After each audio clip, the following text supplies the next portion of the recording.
Good morning mga kapatid. Isang may snow na umaga. Bali may snow, no? Nag-snow kagabi. So papunta na tayo sa yard. Mag-start na uli ang ating biyahe sa week na ito, no? Talagang humahabol pa ang winter. Kasi ito as in nag-snow uli. So ipakita ko sa inyo mga kapatid. Ayan o, diba? So hindi naman yan may stock, magtatagal yan sigurado. I mean hindi yan magtatagal kasi ayan o, wet na nga kaagad o. Kasi yung temperature mamaya pag umaraw or sa susunod na mga araw umaraw, tulaw uli yung mga yan.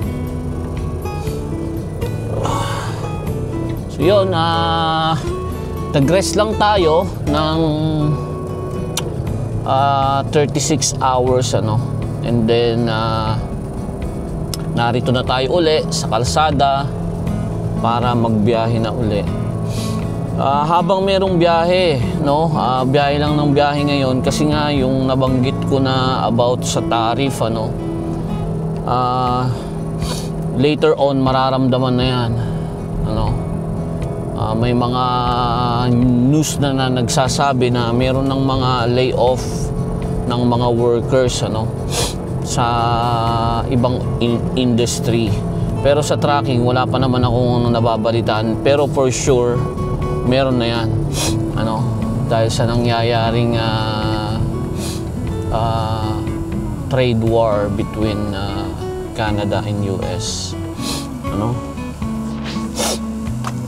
So habang meron pang biyahe ngayon kailangan magbiyahe ng magbiyahe dahil baka mamaya later on wala na talagang makuhang biyahe papunta ng US dahil yung mga businesses, yung mga manufacturing plant dyan sa US na umu-order ng mga products dito sa Canada. To be specific, sa company namin maraming umu-order sa company, maraming dinideliver ang company namin na steel products at saka lumber, and sa April 2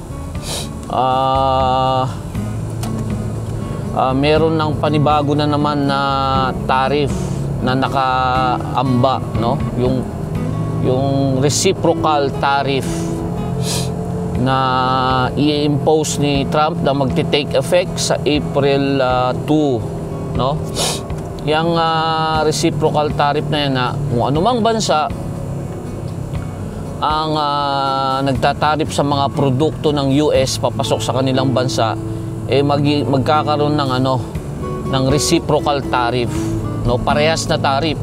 Halimbawa, ang Philippines sa mga product, kahit anong klaseng product, like siguro mga sapatos, ganyan, damit na imported, napapasok ng Pilipinas, kung ini-imposean nila ng 12% in return, kung anumang products ng Philippines napapasok naman sa US, like yung mga agriculture, I think meron mga agriculture, yung mga products na wala sa US na nanggagaling sa Philippines, lalagyan din nila ng tariff yan, katumbas ng tariff na binibigay ng isang bansa sa kanila.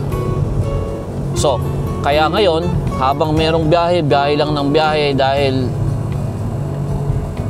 mamaya mahina na biyahe, so mababawasan na yung biyahe namin. So habang wala pa, mag-impok na ng biyahe, kumbaga maglagay ka na ng pambala mo para pag nagkagera na ready ka na. Kaya yun ang nangyayari ngayon. 36 hours lang, biyahe na uli. Kahit bitin na bitin yun, mga kapatid, yung 36 hours bitin. Kasi mag-laundry ka, maglilinis ka ng tinitirahan mo, magluluto ka, mamamalengke ka, kung ano pa man yung ibang kailangan mong gawin, pagkakasyahin mo dun sa 36 hours, parang nagpahinga ka lang sa bahay ng konti nung natulog ka lang doon. And then ito, biyahe na naman uli. Ganyan ang buhay dito, no? Kahit hindi sa trucking, mga kapatid, kahit ibang industriya, no? Pag nandito na sa Canada, trabaho talaga. Trabaho. And then pag time na kailangan mong magpahinga at magliwaliw, kailangan i-enjoy mo rin, i-maximize mo rin yung oras na yon. Dahil after nun, balik trabaho na naman. Kung hindi ka magtatrabaho dito, mahihirapan ka kasi ang bills, no? Ang monthly bills, kung anumang bills ang mga binabayaran ninyo dito, hindi yan titigil. Monthly yan, bi-weekly yan,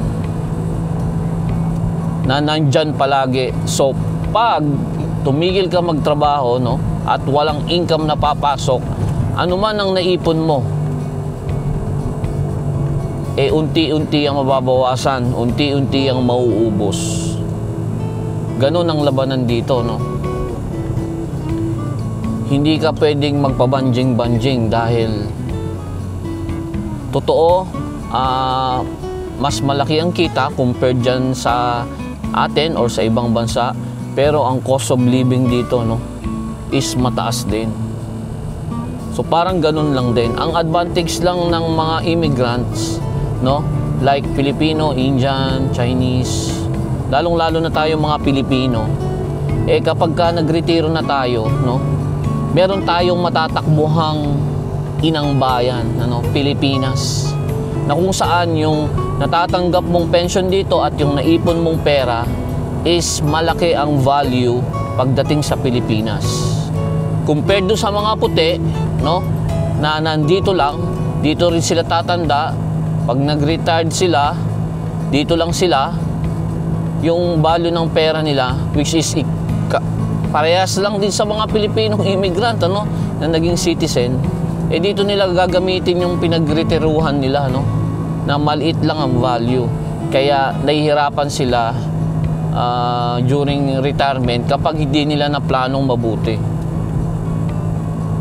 Not like kagaya sa atin, we can go back sa Philippines and doon natin gagamitin, ano, pabalik-balik na lang tayong ganyan. Kumbaga, siguro pag winter nandun ka and then summer nandito ka, so half nung expenses is mapapababa mo yung yung living expenses mo dahil nandun ka sa Pilipinas. So yun mga kapatid, ano. And dadaan lang ako sa Walmart, ano, kahapon di ako nakapag-grocery na. Bumili lang ako ng mga lutong ulam dahil wala talaga akong tsansa na makapagluto dahil bitin na bitin sa oras. At medyo napuyat kami ni Brad Raul dahil nag-team driving kami. Hindi kami, kumbaga napuyat kami ng isang gabi. Kaya halos naubos sa pagtulog, nagbawi, no, sa puyat nung nakauwi ako ng bahay. Kaya walang chance magluto. Bumili na lang ako ng lutong ulam sa Filipino store, ano. Dadaan lang tayo ng Walmart, bibili tayo ng ilang kailangan natin, like gatas, ano pa ba, tinapay na rin, ano, gatas, tinapay. And then yung prutas natin sa loob na ng US, kasi nga ayoko nang nagde-declare pa sa border, ano, na meron akong dalang ganito, baka mamaya i-checken pa, no. Kaya hanggat maaari papasok ako ng US, wala na akong kailangan i-declare maliban doon sa kaunting bigas na dala-dala ko. Minsan nga hindi ko na dinideclare. Pero pag tinanong naman ako, sasabihin ko naman, no. Kasi mahirap pag hindi mo dineclare and then na-random ka, chinek nila, niransak nila yung truck mo, nakita nila yon, hindi mo dineclare, penalty. Tapos lalagyan nila ng note yan dun sa system nila about sa'yo, na i-check nitong tao na to every time na papasok siya sa border, no?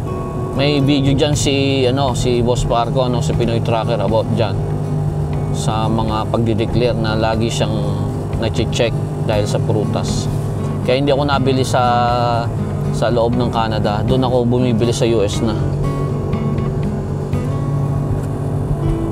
So magkita-kita tayo maya-maya lang sa yard, mga kapatid.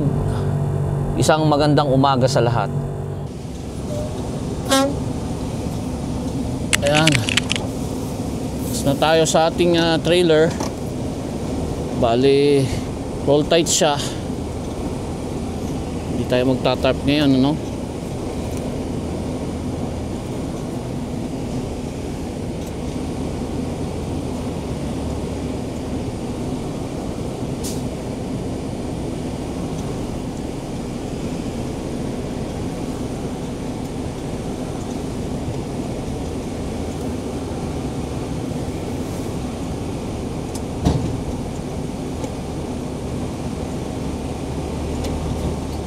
Kaya mataas to. So yan, roll tight, ano? Lamig lamig yung tenga natin. I think meron na akong video na ganito, na roll tight ang aking daladala. Natin ang load natin. Oh yan, no? OSB, no? Tingnan mo yung pag-strap na yan, no?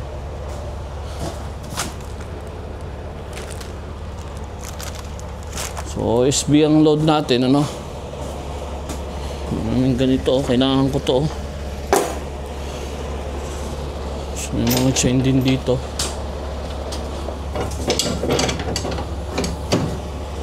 Okay. So OSB yan.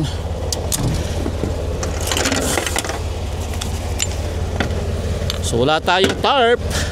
Yan ang maganda, mga brother. Hindi tayo magtatarp ngayon, no?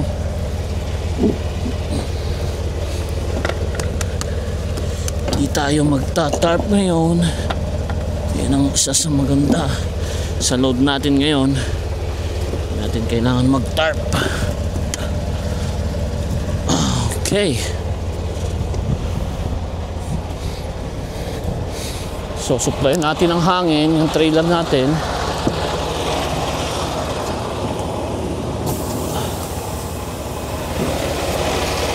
Then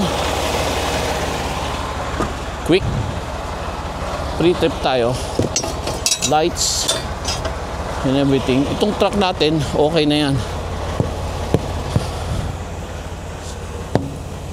Okay. As usual, magtataas tayo ng landing gear. Aba, yun mo tong impacto na to. Merong tarp, no? May tarp dito.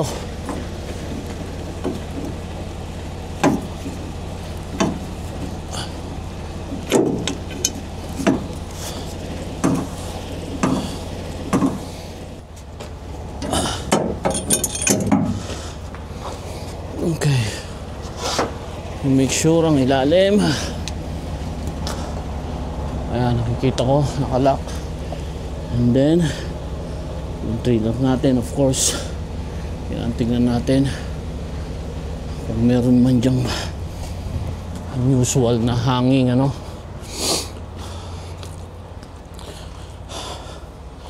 Puro ganito lang ang ating ano. Yan, gumagana yan ang ating pre-trip inspection, ano.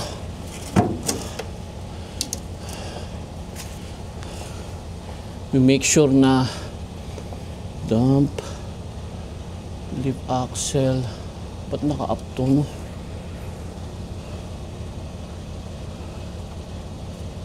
Hindi, okay, naka-down. fill. We make sure na ano, yung mga trailer, hindi na double check natin yan kasi minsan mga ibang driver ano, tumakit na. Hindi na sila nagpo-post strip bago nila ibaba to. Then malalaman mo may singaw ano, may air leak ang trailer mo, and then may problema ang mga ilaw, may wheel seal leak no, may ano leak yung axle, mahirap. Tapos ito, pag mag-aalis tayo nito, dahan-dahan ito. Minsan pagka hindi makita yung oil, inaalis namin ito para i-check visually yung loob. Iilawan mo kung mayroon bang oil siya no. And very brittle yung plastic niyan. Kapag yan pinuwersa mo, basag yan. So wala na, stranded ka na no. So yan, nagpipil na yung mga ano, yung mga airbag ano. Yung ABS hindi nakailaw. Isang sakit din yung ABS every time na ano, na may snow ang kalsada no. Laging umiilaw yan kasi nadudumihan yung sensor ng ABS ano. Nakailaw lagi. Ngayon, pag nandito yung ano, kapag nandito yung pumasok ka sa bukas ang scale, nandito yung scale sa left mo, titignan nila yan. Yung ABS light mo na yan. Kapag yan ay nakailaw, expect pull over ka nila. No? Paparking ka nila. Park at the back. Ganun. Sigurado yan. Walang palso yan mga kapatid. Pag nakailaw yung ABS na yan. And remember, any issue on your brake system, no, any issue is equivalent to out of service. Out of service yan. Sigurado ka na out of service ka. Kaya mahirap din yan. May mga malupitang galawan dyan no. Yung wire sa likod ng ABS, yung ganito, yung nandyan, puputulin no. Kaya lang, ganun pa rin yun. Pag na-check yan, na nakita na putol yan, yari ka, di ba? Mas kakabit mo na lang uli pagka ano ka na. Mahirap yon. May gumagawa ng ganun. Sa old company ko, ganun ginagawa namin. Kasi wala kaming bypass sa mga scale. So pag umilaw na yung ABS na yan, pinuputol na namin yan. Yung linya niya.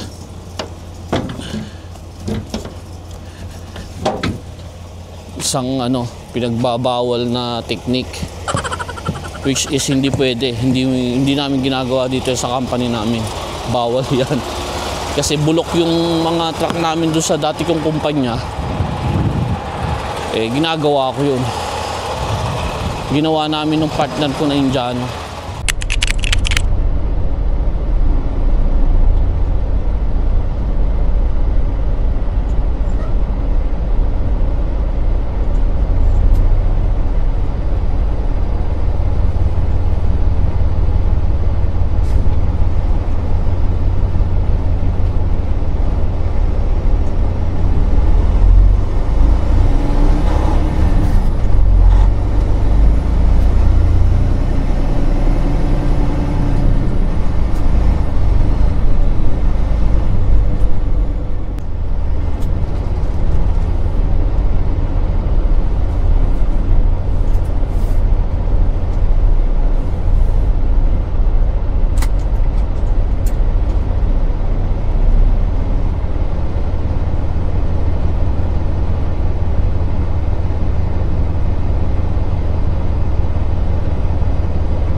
Good afternoon, sir. What are you hauling today?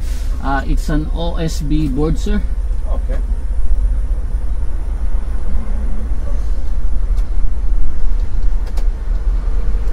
Where are you taking it to? Wisconsin, sir. Anything to declare with you today? I only have cooked food, sir, in a little of rice. Alright. I bought that in the US. Okay. Alright, here you go. Thank you, sir. Have a good day.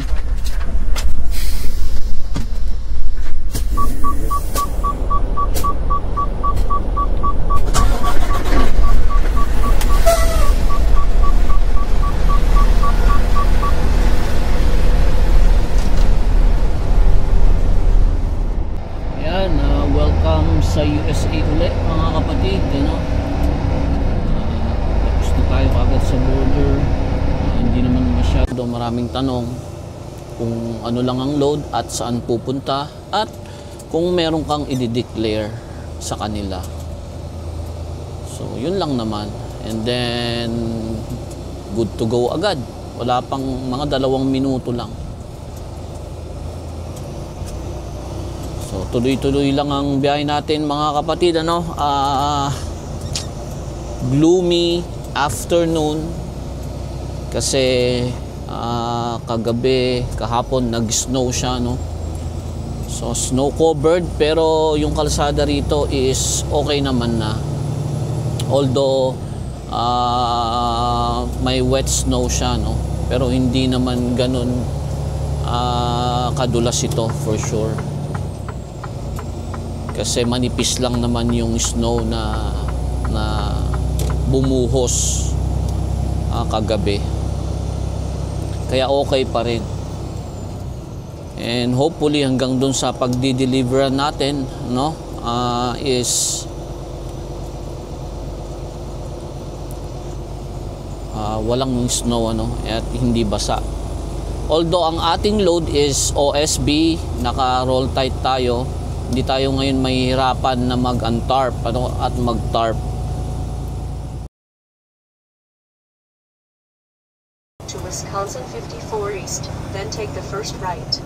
Sa Black River Falls, ang ating pahinga ngayong gabi, mga kapatid. Sa Flying J, Black River Falls. Diyan tayo magpapahinga, magpo-fuel tayo, and then diyan na tayo magpapalipas ng gabi. 15 na.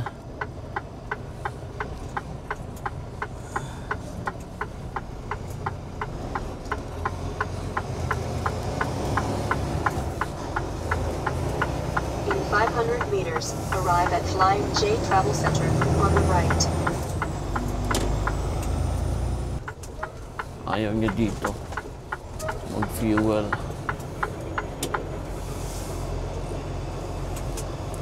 So maraming bakante rito kasi ano ngayon dito Sunday, kaya maraming bakante rito na space para sa parking natin, ano.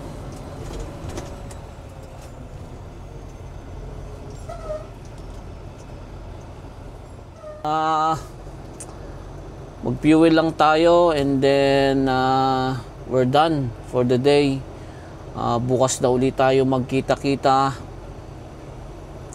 para ituloy natin yung ating biyahe. Meron tayong natitirang, I think,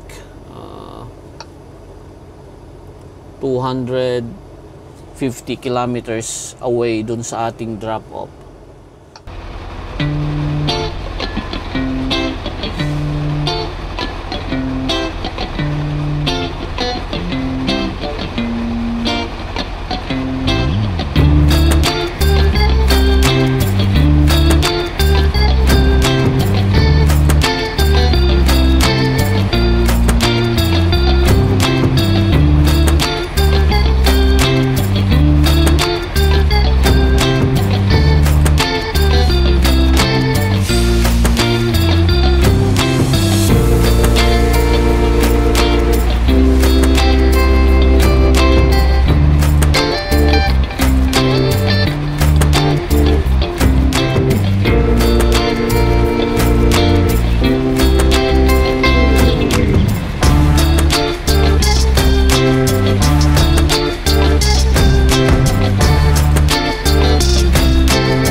US to Alaska yata, Wisconsin.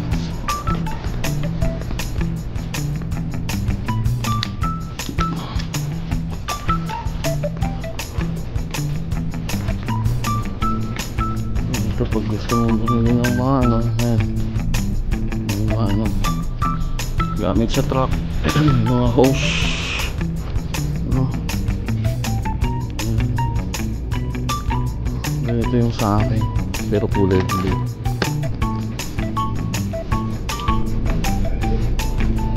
Ganyan mga headset.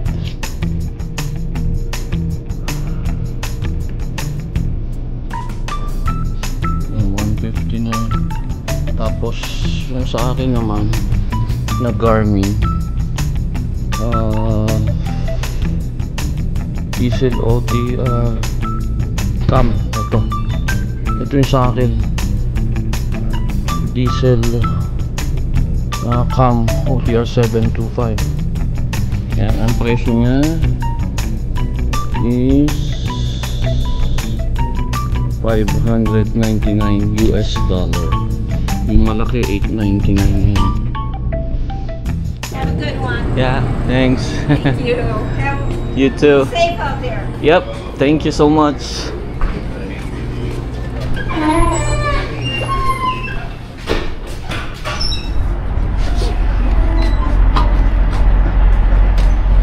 Yan, Tesla, oh.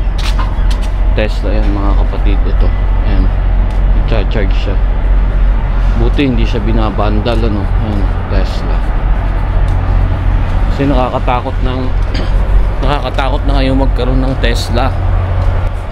Kasi pinag-iinitan siya ng mga tao, no. Sinusunog nila, binabandalize nila, no. Hinahagisan nila ng kung ano, no, binabato nila. Kaya bumaba ang sales ng Tesla ngayon dito sa US, kahit sa ibang bansa. So kung makita nyo mga kapatid, ano, yan, tanker yan, no. So mahirap na trabaho yan. Sasalin na ngayon ng diesel yan. Diesel lang naman ito, pero doon sa harap nito merong ano ang gasolina para sa mga kotse. So makita nyo, ayan tayo, no. Diyan tayo nakapark. Ito ang truck driver na katabi ko, iniisip niya yung tatabihan niya na truck. Kasi tignan nyo, binaliktad niya yung truck niya. Ayan, no. Kasi meron siyang reefer at papaandarin niya yung truck niya na magdamag. So pag tumabi siya sa akin na yung ulo niya nakatabi sa akin, may ingayan ako. Pero ganyan ang ginawa niya. So may konsiderasyon tong truck driver na to, no. Iniisip niya yung mga matatabihan niya. Kaya magdamag na nakabukas ang makina niyan, yung truck niya, and meron siyang reefer, ayan, no. So good job itong kabady natin na to, no. Hindi siya tumabi sa akin na nakaharap din yung ulo niya dito kagaya ng sa akin, para hindi ako maingayan, ano. So yan, dito tayo ngayon nakapark, ano. Ikutan lang natin ang mabilisan ang truck natin kasi nag-post trip naman tayo, walang problema kagabi. So iikutan lang natin, ano, and checkin natin yung loob ng engine bay.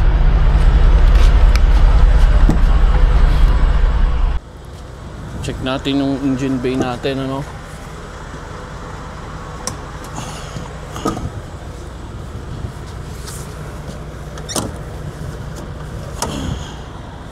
Malamig mga kapatid, ano.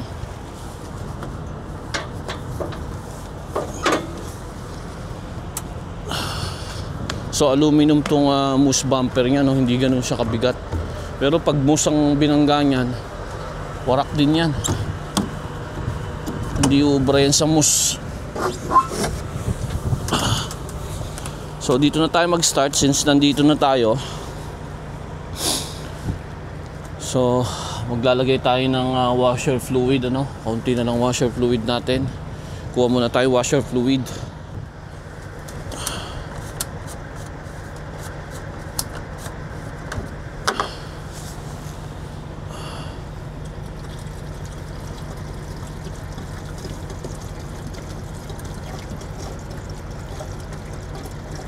Kulang ang isa, oh.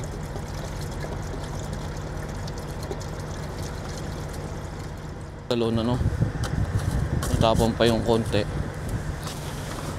So, dito pagkabukas yung engine bay, tingin tayo ng any leakage, ano?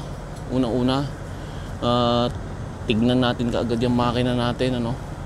So malinis na malinis dahil bago yan, ano? And then of course itong inside ng tire, kung meron ba siyang bulges dyan or crack, or kung na-damage yan, hindi natin makikita, palaging nasa loob, ano? Tumatalsik dyan yung mga bato, mga matutulis na, ano, no? And then yung brake chamber natin, ano?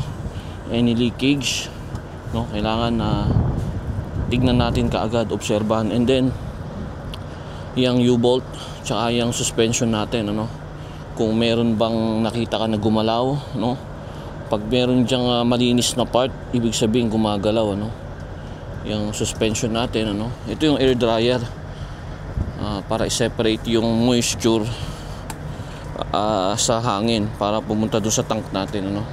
And yung blade, ayan, okay lang siya, bagong bago yan. Ito yung turbo natin, ano? Ayan, turbo to.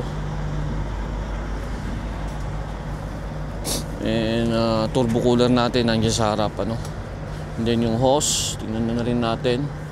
Any unusual na mapansin natin, ano?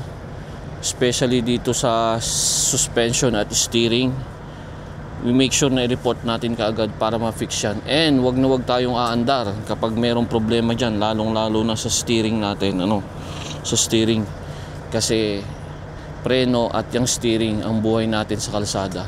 So dito napaka-normal lang, walang tagas, ang belt okay siya, yan, no? Masikip, no? Bago kasi yung engine natin. Pero wag tayong magkumpiyansa, kahit bago yan, nasisira din yan. Yung turbo natin, walang problema yan, ano? Walang mga leak dyan na oil, no? And itong coolant natin dyan sa kabila yung level niyan. So far so good dito sa part na to, no? Wala tayong makikitang unusual, walang leak sa ilalim ng oil or coolant, no? Anumang fluid, wala kang makikita, dry na dry yung ilalim. So good sign yan, ano? And of course, yung stud and bolts natin, ano, dapat diyan, nandyan lahat. Okay. So, panig tayo dito sa kabila. Naninigas yung tenga ko. Malamig kasi, no? Taas natin itong, ano. Ayan. Minus ano yata, 2. Minus 2.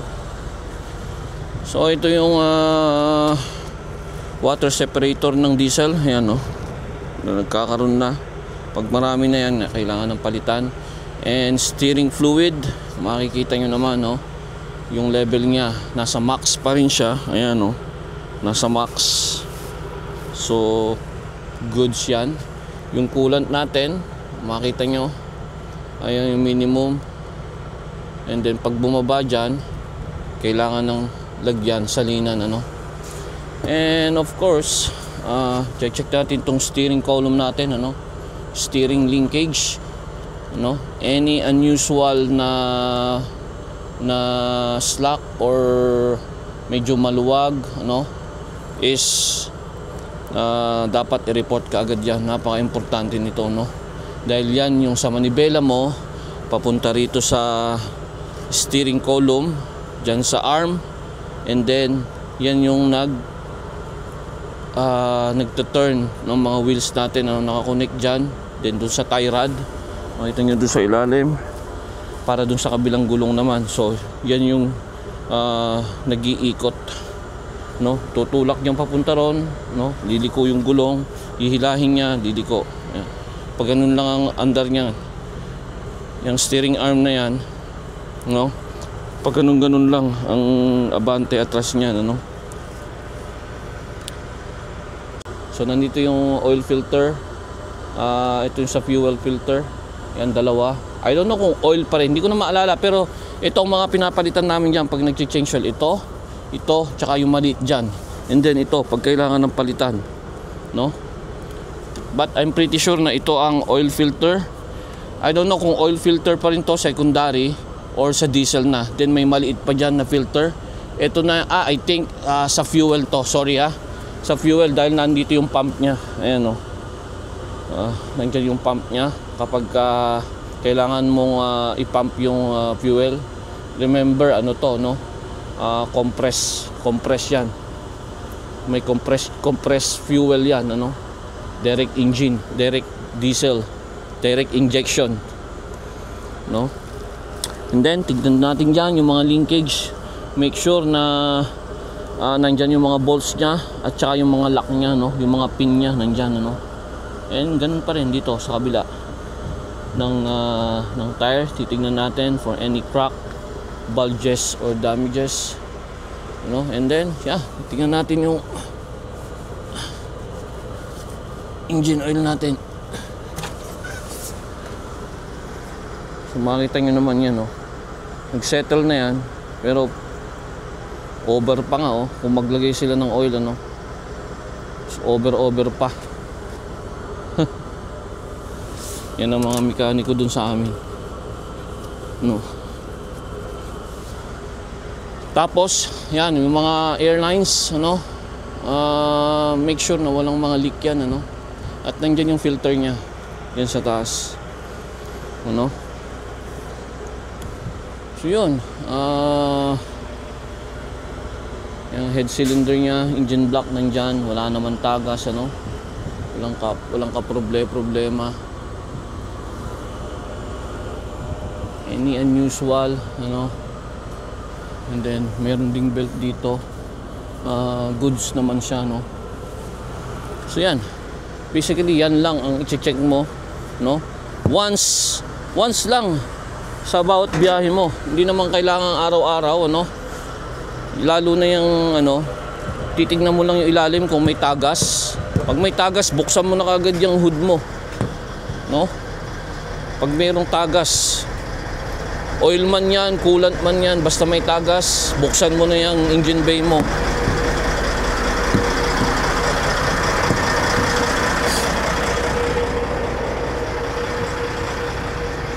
Nag-check ako nyan bago umalis ng yard, and then isa pa pagka nandito na ako sa kalsada, yung engine bay ko, no. Wala, nakabalandra doon. So we're good na, no. And wag nyo kakalimutan yung fifth wheel nyo, no. Minsan meron na siguro kayo mga napanood, ano, na nagluluko, hinihila yan, ano, para pag alis mo babagsak yung trailer mo sa ground. May mga gumagawa niyan, ano, may mga nagluluko. So make sure na bago ka umandar, kung nag-stop ka for the night, kung umihi ka, nag-diesel ka bago ka umakyat sa truck mo, SOP, kailangan i-check mo ang fifth wheel mo, no. Baka mayroong naglaro, hinila yung lock, ano, inunlock nila. So mahirap yon. Meron ganon, maraming nangyari ng ganyan na napanood ako sa YouTube, na may sumalbahe, no.